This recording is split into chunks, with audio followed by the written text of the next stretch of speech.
So we're gonna start off with the first tip, layering your melodies. So what I'm gonna do is load up a sound. I'm actually gonna use the Hype plugin. I like Hype because they got a lot of good trap sounds that I look for. I'm gonna go to piano. So let's just get that sound going. Track 2, I wanna add in a new plugin and I'm gonna use some bells. I like the soft ambient bells. Playing your melodies together at once is easy. All you have to do is just go to this icon at the top and then you wanna go to the MIDI. Now let's just go to track 1, go to where it says send to, click that, and we're gonna click on bells. Now that we have that set up, what we can do is go to shift 16 levels, pick the key that we wanna play in. I'm gonna choose D minor and go to notes. So let's record something in. I'm gonna keep it at the tempo 140.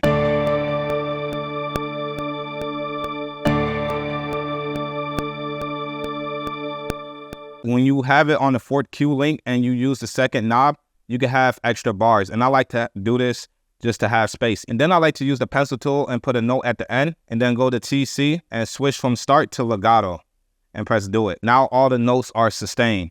And then we could just erase this note and bring this back into a 4-bar loop. And then we could throw in the top melody. So I actually want to move up in the higher frequency to take care more of the highs since this is more of the lows. And I can easily do this by clicking one of the banks. And this is a higher octave. And I'm going to take off full level just so that I add more dynamic to it.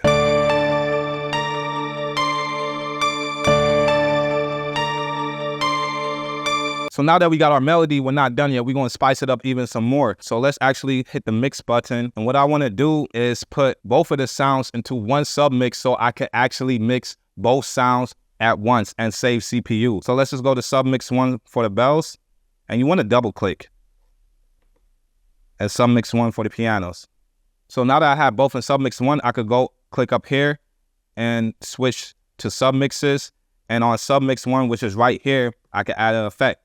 And right off the bat, you know, when it comes to trap sounds, we need that half speed. So let's go to modulation, go to half speed. And if you know half speed, you know it's going to make it sound very dark and it's also going to have a lot of low end. So I actually want to take out some of that low end. And my favorite EQ to use when it comes to taking out low end is Kill EQ. It does a great job. And just go to the preset, no kick drum. Now let's hear how this sounds.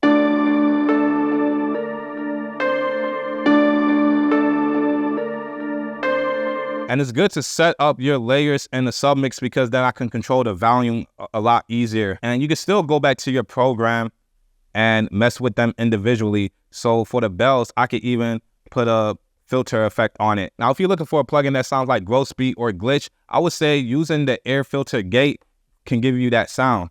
Let's just hear it. Yeah, off the bat, you're getting vibes. Let's just hear some of the presets.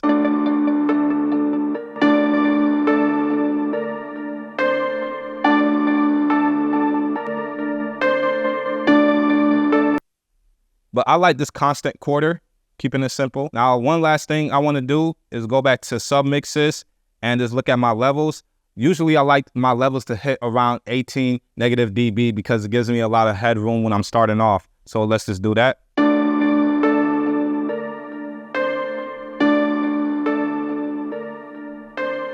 Now let's get into the drums. So I'm just going to switch this to a drum program.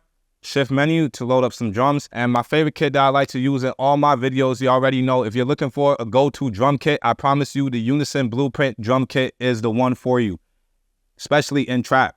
They have many 808s that you can flip through, many kicks you can go through, many loops, many midis. If you know Unison, you know they're going to provide that value. So I got a link in the description that also helps support the channel with no additional cost. So let's just keep going. All right, so I went ahead and picked out the drums. So I got my kick, clap, hi-hat, and 2 open hats. So switching to another track, it may still be on that submix 1, so make sure you change it back to the output 1 and 2. So for beats like this, I like to start off with a 2-step hi-hat pattern, and you can easily do this by using the note repeat. You don't have to just play it out if you don't want to. All you have to do is hit note repeat twice, and that's going to bring you to the latch feature, so you don't have to hold on to note repeat. And another way to get to that is actually shift and note repeat just in case, you know, the double one is not working for you. So I'm just going to use the 8 note and overdub and record.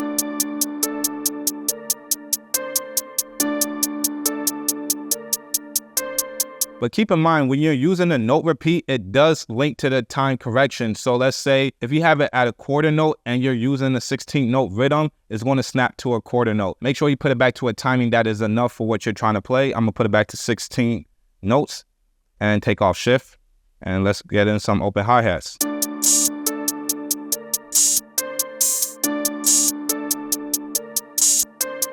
And before we add in our kick and the clap, I just want to turn down the open hi-hats. They're pretty loud, and you could just go to this icon, the first one. This is a shortcut to get to your individual pad mixes. I could click on the 4th pad and turn that volume down. And as you see, that jumped back up because now I'm on an 8th pad and I can mess around with that. So just a quick way to navigate to your mixes. Now for our kicks and our clap, and I'm gonna put it back on full level because I don't want my kicks and my claps having too much dynamic.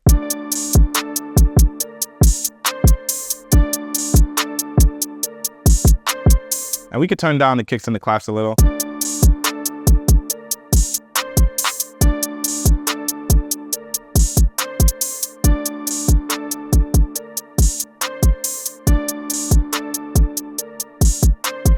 So when it comes to the drums, I don't really have to do much. You could put a compressor, but as long as you level out your drums, I feel like you're fine.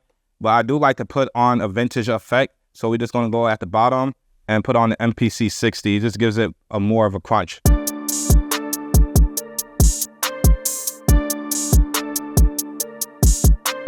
Now time for the 808s. As you can see, I'm on key groups. I'm not on the drum program no more because I want more flexibility with the notes. And we're just gonna go to shift menu, go to our browse feature and pick out an 808. I like 808 aim. A nice crunch. I could just hit a pad and then press load. And then you can see if you go to sample assign, it's loaded on all 16 pads. First thing you wanna do to make your 808s function properly is go to menu, pad 14, and switch from note on to one shot. But it is good to keep it on note on to hold your notes so that you can release it anytime you want. So if I did a quick one, that's good for that. But if you're just trying to play your pattern real quick, maybe using a one shot is a lot faster, and then putting it on mono so that no notes overlap. Now we already in key if you go to shift 16 levels, but we're just gonna drop it an octave. And that's pretty loud, so we're just gonna turn that down as well.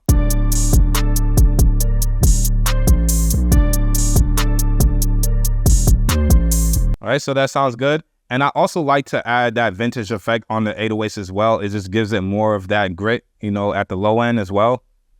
So let's just press select, and I'm gonna just solo the 808, turn it off. Let's hear what it on and off. And it's good to close your eyes. Yeah, it sounds funny, but close your eyes, don't even look at the screen. And you're just gonna automatically hear differences day and night.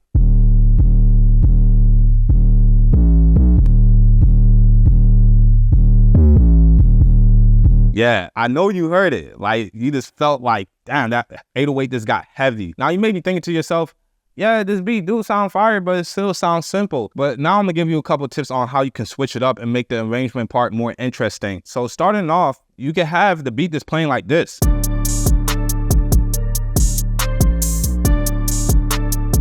That can be one part, but also you can have a section where you take off the half speed, and now it will be something like this.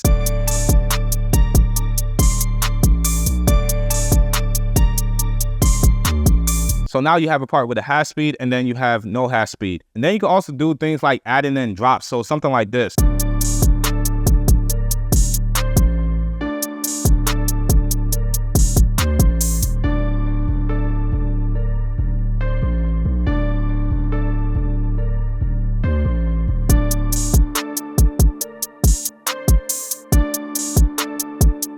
So messing with the mutes in that way is going to make it even bounce more and interesting. Trust me, those stop effects really does make a difference. And you can still go to the individual programs and put any kind of sauce on it. I could even mute the bells.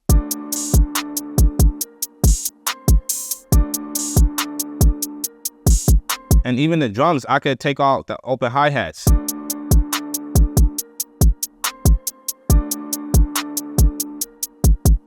And now we ain't even done yet. We could transpose this whole beat. So let's just hear that.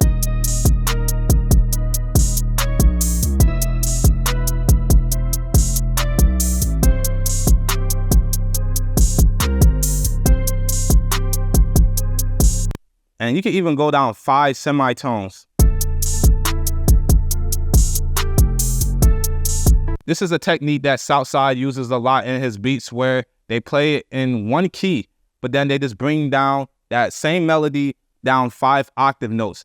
5 octave notes is still going to be within the scale. That's why it works, but it's just going to give it a different pitch. Now I got one more sauce for y'all. What I'm going to do is mute the drums and the 808, use looper. Make sure you go to the input, change it to resample left and right, and then make sure sync is on, then press record, and then overdub and play start.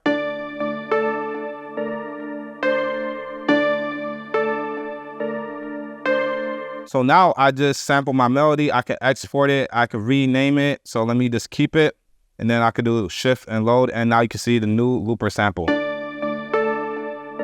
So now, if it looks too small for you, you can always just normalize it. And just like with anything else when it comes to sampling, you could chop it up, you could reverse it, and do many more. So that brings us to the end of this video. I hope you understand that simplicity can be more of a technical approach. And sometimes technical approach doesn't mean lack of creativity. It's actually the opposite, is more creativity at times, because now you're thinking from an artist perspective. You're not just thinking from a producer perspective or a beat maker perspective. So try these tips out. Let me know in the comments if this helped you. Now that I showed you all these arrangement tips, if you're still not sure on how to arrange your beats properly, I do have a video that you can watch right here.